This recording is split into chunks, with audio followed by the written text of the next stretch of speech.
নমস্কার শ্রোতা বন্ধুরা, আজ আবার ফ্লেম স্টোরিজে চলে এসেছি আপনাদের জন্য একটি অদ্ভুত রোমাঞ্চকর প্রেমের গল্প নিয়ে। বড় মাপের কিছু লেখকের অপ্রকাশিত খুচরো গল্প নিয়ে সুসজ্জিত আমাদের ফ্লেম স্টোরি। আজকের গল্প অচেনা অন্যজন। রচনায় পিনাকি সরকার, গল্পের সূত্রধর সুমনা, গল্প পাঠে সুমর্ত, নয়নের চরিত্রে পিনাকি, দীপকের চরিত্রে সৌভিক এবং সুদীপার চরিত্রে থাকছে নাসরিন। রাস্তায় দাঁড়িয়েছি আমি আর দীপক। ঘড়িতে তখন প্রায় 5টা। কিছুক্ষণ পর দূরে দেখলাম একটা কালো 4 চাকার গাড়ি কিরকম যেন টলমল করতে করতে আসছে।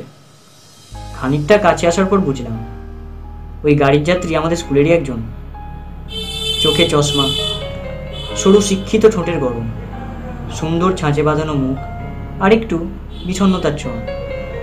হাতের কনুইটা গাড়ির জানালা রেখে অপলক দৃষ্টিতে খানিকটা নিজের ভাবনায় মগ্ন হয়ে আমার পাশ দিয়ে চলে গেল ধীরে ধীরে। গাড়ি চলা দেখে দীপক বলে উঠল, বাপরে বাপ, এই গাড়ি যে ব্রেক ডান্স দিচ্ছে। কিছুটা অন্যমনস্ক হয়ে বলে উঠলাম, চাঁদেরও কলঙ্ক থাকে। দীপক হেসে বলে উঠল, তা থাকবে না, দেবতার অভিশাপ তো আছেই। পৃথিবীর সমস্ত সুন্দর ও আকর্ষণীয় বস্তুর কোনো না কোনো ত্রুটি থাকেই। আবার খানিক বাদে নয়ন আমাদের দেখতে পেয়ে ডাক দিল, কিরে মদনের দল, তাড়াতাড়ি চল, কিশোর স্যার আজ বস্তুবাদ বোঝাবেন, দেরি হলে ঝাড় খেতে হবে, চল। রাত 9টার দিকে কিশোর স্যারের টিউশন থেকে বেরিয়ে পাড়ার এক রোলের দোকানে ঢুকলাম। আমরা 4 জন মিলে 5টা অর্ডার দিলাম। একটা বেশি খাবে নয়ন। আমার দেখা ওর মধ্যে 2টি গুণ ভালো, এক পড়াশোনায় আর অন্যটা খাওয়া দাওয়ায়। দ্বিতীয় গুণটার বিশেষত্ব হলো এই যে, যেমন না খেয়ে একটা গোটা দিন কাটিয়ে দিতে পারে, তেমন সারাদিনের খাবার এক বেলায় সাফ করে দিতে পারে। আর বাজে গুণগুলির মধ্যে সবচেয়ে মারাত্মক ঘুমানো। একবার ঘুমিয়ে পড়লে তাকে উঠানো খুব মুশকিল। কিন্তু ছেলে হিসেবে নয়ন কিন্তু ভালো নয়, মাথায় সবসময় একটা না একটা কুবুদ্ধি রয়েছেই। অন্যদিকে দীপক একেবারেই উল্টো। ফিল্ম জগতের কথার জোয়ার ছাড়া আমি ওর মধ্যে কিছুই দেখি না। আর সৌভিকের কথা তো আলাদাই। ওর দিন শুরু হয় ব্রেকফাস্টে সোশ্যাল সাইট নিয়ে, রাতে ব্যাটারি শেষ হওয়া পর্যন্ত। ওর সাথে আমাদের খুব বেশি কথা হয় না, টিউশনে দেখা হয়, এই যা। 4 বছরের বন্ধু আমরা, অথচ 3 জন এতটাই অন্তরঙ্গ যে কেউ দেখলে ভাববে আমরা 3 ভাই। যাই হোক, রোল খাওয়া শেষ করে বাড়িতে ফিরলাম। কাল স্কুলে নগেন স্যারের দর্শন পড়া না পারলে মেয়েদের সামনে নীল ডাউন করাবেন, এই ভেবে খাতাটা নিব এমন সময় স্কুল ছুটির কথাটা মনে পড়ল।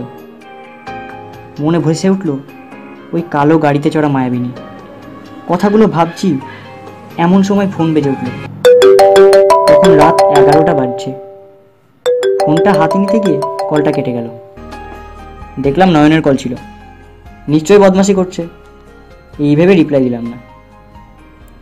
আবার মিনিট 10 পর আবার মিসড কল, তবে একটা নয়, পরপর 6টা। আশ্চর্য হলাম এই ভেবে যে নয়ন আর যাই করুক, এত রাতে নিশ্চয়ই কোনো কারণ আছে। কল করলাম, শুনলাম বিজি। আবার কল করলাম, কিন্তু বিজি। কিছুক্ষণ থেমে আবার, কিন্তু এবার আর বিজি নয়। উত্তর পেলাম সুইচ অফ। সেই সময় আমার খুব ঘুম আসে এবং আর কিছু না ভেবেই ঘুমিয়ে পড়লাম। সকালে খুব ভোরে ঘুম ভাঙল। চোখ মেলে দেখি খোলা জানালার মধ্যে দিয়ে সূর্যের ক্ষীণ আলো আমার পড়ার টেবিলে এসে পড়েছে। একটা অচেনা পাখি আমায় তীব্র দৃষ্টিতে পর্যবেক্ষণ করে চলেছে। হঠাৎ ফুরুত করে উড়ে গেল। টিউশনের পড়া কমপ্লিট করে স্কুল যাব, তার জন্য রেডি হচ্ছি। তখন মায়ের খেতে আসার ডাক পড়ল। 10টা 20-তে স্কুলের বারান্দায় দাঁড়িয়ে আছি। তখন চোখ পড়ল সেই কালো গাড়িটার ওপর। দেখলাম প্যাসেঞ্জারহীন অবস্থায় সেই টলমলে ঢঙে চলে যাচ্ছে। বুঝলাম উনি ওনার মালকিনকে ছেড়ে বাড়ি ফিরছে। মেয়েটির কথা মনে পড়তেই ছুট দিলাম দোতলায়। গিয়ে দেখি মেয়েটার সমস্ত বই খাতা মেঝেতে পড়ে রয়েছে, এক এক করে কুড়িয়ে ব্যাগে ভরছে। আলাপের জন্য আমিও ওর কাজে হাত লাগালাম। সবশেষে কাজ যখন শেষ, তখন মেয়েটা আমায় গুরুত্ব না দিয়ে চলে গেল। অন্তত একটা থ্যাঙ্কস বলা উচিত ছিল। বলে উঠল নয়ন। পিছন ফিরতে দেখি নয়নকে। তারপর আমরা ক্লাসে চলে যাই। এই করে 3 নাম্বার ক্লাস চলে এলো। নগেন স্যার পড়া দিয়েছিল, কিন্তু হয়নি। এই ভেবে 3 বন্ধু মিলে স্যারের চোখ থেকে বাঁচতে বসলাম শেষের দিকে। দীপক বলে উঠল, ওই দেখ কালকের আইটেমটা। আমি তাকালাম, দেখি ঠিক আমাদের শেষের বেঞ্চে তার অবস্থান। কথা বলবো কিনা ভাবছি, দীপক দেখি আগেই কাজ ছাড়তে ছুটেছে। আর এদিকে দেখি নয়ন দীপকের মুখের দিকে চেয়ে বসে রয়েছে। দীপক বলল, হ্যালো, কি নাম তোমার? মেয়েটি দীপকের দিকে না তাকিয়ে নয়নের দিকে তাকিয়ে বলল। নয়ন দীপকের থেকে চোখ সরিয়ে নেয়। দীপক আবার মেয়েটিকে জিজ্ঞাসা করলো, তোমার নাম কি? মেয়েটি হঠাৎ উঠে দাঁড়িয়ে ডাক দিল, স্যার, স্যার। দীপক ভয় পেয়ে আমার কাছে ছুটে চলে এলো। ম্যাডামের পারমিশন নিয়ে মেয়েটি ঘর থেকে বেরিয়ে যায়। কিন্তু এরই মধ্যে দেখি নয়ন আমাদের পাশে নেই। কাউকে কিছু না বলেই ঘর থেকে উধাও। হঠাৎ কালকের ফোনের কথাটা মনে এলো। ঠিক করলাম ও এলেই জিজ্ঞাসা করব। কিছুক্ষণ পর মেয়েটি ফিরে এলো।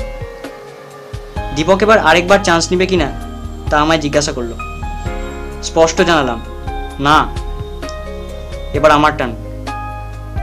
দীপক হেসে বলে উঠল, প্রেমের বাঁধনে কত সুখ, যার নেই তার এই যা দুঃখ। আমি বললাম, এক্সকিউজ মি, তোমরা বইটা একটু দেবে? মেয়েটি এদিক ওদিক চেয়ে আমায় বলল, আই এম রিয়েলি সরি, তোমায় থ্যাঙ্কস বলা উচিত ছিল। আরে না না, ঠিক আছে। তুমি কিছু একটা চাইছিলে? পাশ থেকে দীপক বলে উঠল, মন। মেয়েটা দীপকের দিকে তাকাতেই দীপক গলা খাঁকারি দিয়ে বলে উঠল, স্যার মনারটা কি আরেকবার বলবেন? ক্লাসে কেউ দীপককে বুঝুক আর না বুঝুক, আমি খুব ভালো করে চিনি দীপককে। তাই বুঝতে কোনো অসুবিধে হলো না যে কথাটা আমার উদ্দেশ্যেই বলা হয়েছিল। সে যাই হোক, উত্তর দিলাম, তোমার বইটা। ও আচ্ছা, এই নাও। মেয়েটি আমায় বইটা দিল।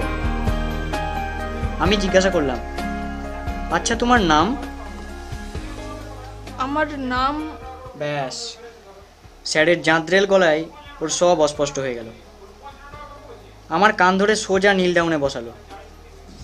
পরে অবশ্য জানলাম আমার অপরাধ ছিল এই যে স্যার আমায় কি একটা ধরেছিলেন, আর আমি সেই সময়ে মেয়েটির সাথে বাক্যালাপে ব্যস্ত।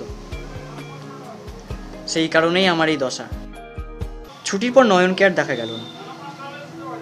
বুঝলাম স্কুল থেকে ভেগেছে। মেয়েটিকে দেখবো বলে দাঁড়িয়ে রইলাম স্কুলের গেটের পাশে, আমি আর দীপক। দেখি কালো গাড়িটা আসছে। বুঝলাম এবার ওতে চেপেও বাড়ি ফিরবে। গাড়িটা স্কুলের গেটের থেকে প্রায় 10 থেকে 12 হাত তফাতে থামলো। আর একটু পরেই মেয়েটি উঠে পড়লো গাড়িতে। আজও সেই একই প্রতিমূর্তি। দেখলাম আজও আমায় অগ্রাহ্য করে চলে গেল। পরের দিন জানলাম নয়ন কাশিতে গেছে ওর পরিবারের সঙ্গে। স্কুলে আজ মেয়েটিকে প্রথম হাসতে দেখলাম। কি অপূর্ব মায়ায় আচ্ছন্ন হলাম। মনে হলো আমার অন্তরের খুশি মেয়েটি হাসির মধ্যে দিয়ে বেরিয়েছে। স্কুলের টিফিন তখনও শেষ হয়নি। আমি ওর কাছে যাই। আমায় দেখে সে হেসে বলল, কাল খুব সুন্দর লাগছিল তোমায়। জিজ্ঞাসা চোখে ওর দিকে তাকালাম। কেন মনে পড়ছে না ওই যে নীল ডাউন? ও, খানিকটা লজ্জায় আমার মাথাটা আপনা হতেই নিচু হয়ে গেল। কিছু বলবে? না, কিছু না বলেই ক্লাসে চলে এলাম। টিফিন আওয়ার শেষ হলো। আজ দীপক আসেনি। স্কুল ছুটির পর মেয়েটিকে দেখবো বলে দাঁড়িয়ে আছি। এমন সময় পাশ থেকে অতি তীক্ষ্ণ ও মধুর কণ্ঠে শুনতে পেলাম, কি হলো, যাবে না? পিছন ফিরতেই দেখি সেই আমার নাম না জানা মেয়েটি। তুমি? হ্যাঁ যাব, এই দাঁড়িয়েছিলাম। কিন্তু তুমি? আমায় নিতে আজ গাড়ি আসবে না? ও, ভয়ে ভয়ে বললাম। চলো, আজ তোমায় পৌঁছে দিচ্ছি। যাবে? তোমার তাড়া নেই তো? না না, আমি ফাঁকাই আছি, চলো। এই বলে হাঁটতে শুরু করলাম। অনেকটা রাস্তা চুপ থাকার পর জিজ্ঞাসা করলাম, আচ্ছা তোমার নামটা কি বলো তো? মেয়েটি আমার দিকে তাকিয়ে মুচকি হেসে বলল। কেন? আমি কৌতুকের স্বরেই বললাম, বাহ, যার সাথে পথ চলেছি তার নামটা জানবো না? আর এমনিতেও তো তুমি আমার ক্লাসমেট। মেয়েটি হেসে বলল, তোমার নাম কি? বললাম, অনুরাগ, অনুরাগ চ্যাটার্জি। আর তোমারটা বলে না তো? না, বলবো না। আমি অচেনাদের আমার নাম বলি না। ওকে, তাহলে তুমি বলো, অচেনা থেকে চেনা হতে গেলে আমায় কি করতে হবে? এবারও মুচকি এসে জানালো, তুমি যা ভাবো আমায় নিয়ে তা বললে। ও আচ্ছা, ঠিক আছে, আমার তোমাকে খুব ভালো লাগে। মেয়েটি আমার উত্তর শুনে কেমন যেন চুপ হয়ে গেল। ব্যাস, আর কোনো কথা নেই। মেয়েটি আমায় আর না আসতে জানিয়ে দূরে যানবাহনের ভিড়ে মিলিয়ে গেল। বাড়ি ফিরছি সেই সময় নয়নের ফোন এলো। হ্যালো। তুই যা করছিস তা থেকে দূরে থাক। মানে? আমি কি করছি? তোর কপালে অশেষ দুঃখ, এখনো সময় আছে, শুধরে নিজেকে। তুই কি বলছিস? আমার মাথায় কিছু ঢুকছে না। ও একটা বাজে মেয়ে। কলটা কেটে গেল। কি আবোল তাবোল বলছে নয়ন? ও কি আমার সাথে মজা করছে? কিন্তু ও তো আমার সাথে মজা করে না। তাহলে? কাল দীপকের সাথে দেখা হলো। সমস্ত কথা বললাম দীপককে। দীপক শুনে প্রায় অবাক। না, আমি এসব কিছু বলিনি তো নয়নকে। এমন সময় দেখি মেয়েটা আমাদের দিকেই আসছে। কাছে এসে মেয়েটি আমার ফোন নম্বর চাইল। আমি দিলাম। ফোন নম্বর নিয়ে চলে যায় ক্লাসে। আজ ছুটির পরে অপেক্ষা করিনি। রাতে হঠাৎ ফোন এলো। হ্যালো, হ্যাঁ দীপক বলছি। ও হ্যাঁ, বল। হ্যাঁ ভাই, একটা ব্যাড নিউজ আছে। কি? কাল ফার্স্ট পিরিয়ডেই স্কুল ছুটি দিয়ে দেবে। দূর, এটা তো গুড নিউজ। তোর জিএফ পটল তুলেছে। উল্টো পাল্টা না বকে আসলটা বল। হ্যাঁ রে, বিশ্বাস হলো না? তাহলে সৌভিককে ফোন কর। বিশ্বাস না করেই জিজ্ঞেস করলাম, কি করে? গাড়ি চাপা পড়ে। মানে? তোরা জানলি কি করে? ওটা আমাদের চোখের সামনেই ঘটেছে। গোপালের চায়ের দোকানের সামনে একটা ট্রাকের তলায় পিষে গেছে। কলটা কেটে গেল। চিন্তায় পড়ে গেলাম। কি করব ভাবছি। এমন সময় ক্যালেন্ডারের দিকে চোখ পড়তেই হাসতে হাসতে পাগল হয়ে গেলাম। দেখি আজ 1 এপ্রিল। যথারীতি কাল স্কুলে দীপকের সাথে দেখা। হাসতে হাসতে বললাম, তোরা ভালোই পারিস। দীপক বলে উঠল, মানে? ঠিক হজম হলো না। ঠিক করে বল, কি বলতে চাইছিস? না কিছু না, থাক। কাল এমনিতেই রাগিয়ে দিয়েছিল। ক্যালেন্ডারটা না চোখে পড়লে প্রায় পাগল হয়ে যেতাম। কি সব আবোল তাবোল বকছিস?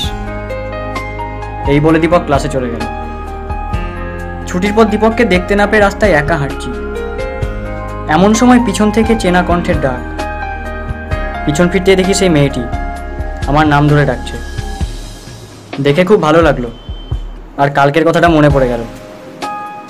আর মনে পড়তেই হাসতে লাগলাম। আমার হাসি দেখে জিজ্ঞেস করলো, কি হলো, হাসছো কেন? আমি বললাম, না কিছু না, এমনি। তো আজও একা যে? না, আজ গাড়ি আসবে না। রাস্তায় চলতে চলতে আমাদের অনেক কথা হয়। সারাটা রাস্তা জুড়ে মেয়েটি প্রতিটি কথা, আর মাঝে মাঝে সুন্দর প্রাণোচ্ছল হাসি গ্রীষ্মের সন্ধ্যের বৃষ্টি শেষে শীতল বাতাসের মতো আমায় আনন্দ দেয়। তার চশমার কাঁচের আড়ালের উজ্জ্বল দুটি চোখ সারাক্ষণ আমায় পর্যবেক্ষণ করে চলেছে, যেন কিছু বলতে চাই আমায়। তখন প্রায় সন্ধে হয়ে এসেছে। আমরা অনেকটা রাস্তা হেঁটেছি। গোপালদার চায়ের দোকানের পাশ দিয়ে যাচ্ছি। হঠাৎ মেয়েটি রাস্তার পাথরে হোঁচট খেয়ে মাটিতে পড়ে যায়। আর ঠিক সেই সময় দূর থেকে ট্রাকের হর্ন আর উজ্জ্বল আলো আমার চোখে এসে পড়ে।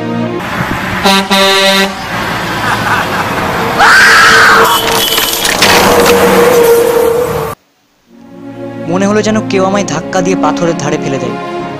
মাটিতে পড়ে শুনতে পাই একটা মেয়ের কণ্ঠের চিৎকার আর হাড় ভেঙে গুড়গুড় হয়ে যাওয়ার ক্ষীণ শব্দ। আমি জ্ঞান হারাই। 3 দিন পর জ্ঞান ফিরে আমার। জ্ঞান ফিরতেই দেখি আমি আমার কিছু পরিচিত মানুষদের মাঝে শুয়ে আছি। প্রথমটায় কিছু মনে পড়েনি। প্রায় একটা গোটা দিন কেটে যায়। হঠাৎ মেয়েটির কথা মনে পড়তেই আমি আঁতকে উঠি। দীপককে জানাই আমাদের পুরো ব্যাপারটা। দীপক শুনে অবাক হয় এবং বলে, না, সেদিন তো আমি তোকে ফোন করিনি। দীপকের এই কথা শুনে আমিও অবাক হই এবং তখনই মোবাইলের কথা মনে আসতে আমি ফোনটা খুলে দেখি একটা মেসেজটা ছিল সেই দুর্ঘটনার রাত্রে। মেসেজটা ওপেন করতেই দেখি লেখা রয়েছে একটি নাম, সুদীপা সেন। আমি আর দীপক অবাক দৃষ্টিতে সেই মেসেজটার দিকে চেয়ে ভাবতে থাকি, কে সেদিন ফোন করে জানিয়েছিল সুদীপার অদৃষ্ট, আর কেই বা জানালো ওর নাম।